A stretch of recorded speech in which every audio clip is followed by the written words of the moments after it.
Chief executives are stepping down at record rates. Badly managed transitions have cost companies billions of dollars in lost market value. If you've got a good company with good product, the next most important thing is who's in charge. You may have been a great CEO 10 years ago. Are you going to cut it now?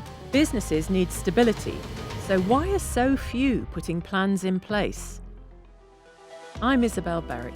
I host the FT's Working It podcast, and I write a newsletter about the workplace. In this series, I'll explore some of the most pressing issues around the future of work and talk to senior leaders about how they are making work better. The world is too dynamic. To keep up, you have to do leadership development. For everyone. CEO turnover is at an all-time high. And over the past few years, we've seen many high-profile leaders leave, and in some cases regain, their top positions. There are a couple reasons why we are getting so many new CEOs right now. The first one is that during the pandemic, lots of companies held on to their CEOs for perhaps longer than they might otherwise. The second thing that happened is since Russia invaded Ukraine, the whole environment has changed for companies. Interest rates are higher, costs are higher, we've had killer inflation. We've shifted from a sort of growth environment to a much more constrained environment. So companies need different kinds of leaders. While some CEOs recognise when the time is right to plan a transition, others need to be told to step down by their boards or are even abruptly removed. Between October 2023 and October this year, more than 1,800 US CEOs announced their departure. That's a 19% rise from the previous year. Although the full reasons for exits aren't always disclosed, retirement, burnout, changing roles, underperformance, and misconduct are often cited. Poorly managed CEO transitions in S&P 1500 companies have resulted in $1 trillion of lost market value annually. With so much at stake, why are some boards not getting this right?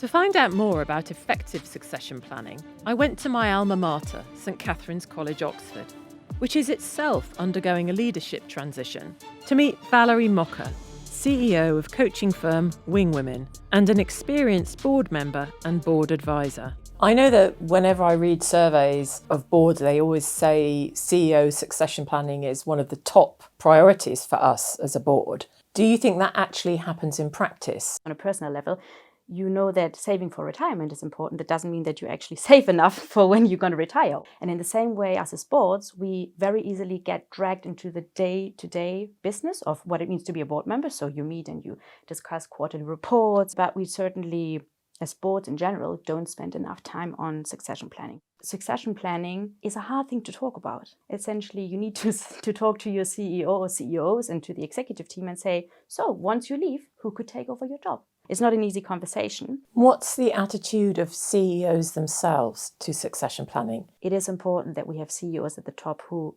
have come in knowing that at some point their role will change. Or they might have to leave to make room for new people. So you set the expectations right from the start. Yeah, I would always ask this question in the interview process already about how long do you want to stay? What do you want to do after you leave? And what are you going to do in the time that you are here to train up people so that they can also follow in your footsteps once you leave? They are also the CEOs who will be more collaborative, more empowering, and also more effective in leading their teams. What happens when transition is forced, a CEO resigns or there's ill health or there's a scandal? How should boards react in those circumstances? And how quickly should they seek a new CEO? In an ideal world, you want to find the right candidate and not the most readily available candidate. That's why succession planning is so important. And when we talk about succession planning, ideally, I like to talk about succession practice. So you need to have people in the organization who you give the opportunity to practice taking over a role with more responsibility. So that if you have a crisis, you have people who are immediately able to step up and where you as the board know, I trust these people to take over the job, even if it's just for a certain period of time. It's never about the technical ability. What we need to train them in is the kind of softer factors, the human factors, the understanding how to strategize and how to really navigate an organization. How you also navigate people who have very big egos. It's not enough to just be the busy bee who does really good work. One of the reasons why I built Wing Woman is to make sure that we have a space where people learn what these rooms of powers look like. After speaking to Valerie, I realised the value of having a continuing and wide-ranging focus on succession planning, not just for the person at the top, but for all sorts of roles. Experience and practice is vital, and that task of securing a diverse talent pipeline is even harder. Boards are actually getting older. Spencer Stewart research on UK boards shows that 90% of board members are now over 50. I mean, there are CEOs who stay on, who everybody wonders when they will go, but people don't want to push them out, like Jamie Dimon at JP Morgan Chase or Larry Fink at BlackRock, who are both seen as sort of important big figures in business. And so nobody's going to tell them to go. But there is concern sometimes that they are not planning appropriately for the future. Jamie Dimon, for example, has a reputation for having pushed out lots of people who could have been his successor and have gone on to run other banks. He would, of course, say that his new generation of potential successors is equally good, and and the bank will be in great hands if and when he decides to retire. It is the single hardest thing for a company in many ways. If you've got a good company with good product and a business model that will throw off money, the next most important thing is who's in charge. And so, I guess you could say the average tenure, I think, is now around 5 years for big public companies, which means they don't screw it up all the time, but that means 1 out of every 5 companies is changing CEOs every year. Goldman Sachs, the global investment bank, has been working on a method to help keep their leaders in place. I went to the bank's office in London to find out more from its Chief Learning Officer, James Fulton, and leadership consultant Kate Lai, who work together to help leaders, both inside and outside Goldman Sachs. One of the prime tools that every leader has every year is the tool of feedback. And what we can do is make sure that that's more useful both to the leader themselves and to the organization. And particularly at senior levels, I think some executives worry that it's political, that feedback they receive isn't unbiased about performance, but it's affected by rivals who might yearn for that seat, by people with opposing agendas. If you ask most CEOs, when's the last time you got feedback that genuinely made you stop in their tracks? It will be years. Wow. And is that their choice, or because they feel they've got to the top, or is it because they don't have time? Why is that? Well, if you think about it, to give your boss's boss's boss serious feedback, you've got to be really vested in doing that, haven't you? Why would you do it? It's a career suicide. Yes, career ending. Yeah, so I think you should absolutely bank on the fact the more senior you get, the less people are going to tell you things that will be distasteful to you. And you have to actively put processes in place, which Goldman have, to make sure that their partners don't operate in an echo chamber. Goldman Sachs has just over 46,000 employees, of whom just 400 are partners. New partners are selected every 2 years, and this sophisticated feedback program helps them to develop as leaders. So all the things you've talked about suggest to me that a leader who is aware of this, of how they're changing, how they could perform better, has a better chance of staying in post for longer, and not either because they leave or because they're ousted by a board who's not happy with the changes. Would that be correct? If you're listening to disconfirming feedback and feedback from people who aren't thrilled maybe with every part of your performance, you have a chance to react to it, whether it's to dispute it or change it or act on it. Are you likely to drive better with an accurate dashboard? Yes, you are. And similarly, you're likely to lead better and more sustainably with accurate and regular feedback. What would be common things that executives might need to look at? I think one thing I see a lot is unintended consequences of their actions and words. So they think they've done this in good faith and this was their intention, and they're genuinely baffled that it was interpreted like this or understood like that. I think leaders underestimate how crisp their communication needs to be and how repetitive it needs to be in order for people to understand what does the boss think. Does that play into not really understanding the impact they have on the impact of power and status on the people around them? It's quite common in our experience that executives don't realize how senior they are. they don't realize how many people are looking at them. So you even look at something or make a flippant comment about it, people take that as a judgment. So you can't do that anymore. You can't do a lot of things. You can't do a lot of things, and people need to get really smart to that quickly. We're all human. We don't want to think about the No. waters closing over our heads. And presumably that's magnified if you're a very powerful person. Who takes care of the psychological piece of preparing a CEO for transition? Oh, honestly, sorry, it's such a hot button for me. I just think most succession plans are about the who and not about the how. And I think there are 3 opportunities here that, that companies can really up the emotional choreography of how a CEO leaves. Because they fail to tune into, they fail to ask the question, what really matters to people here? So they do the contract and the shares and all the legal stuff.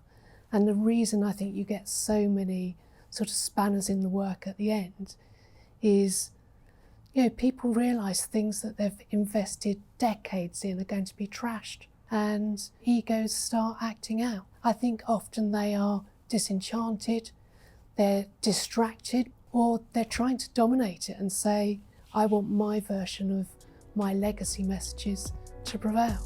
I had a really interesting chat with James and Kate. One of the things that struck me was the importance they place on reflection and stepping back.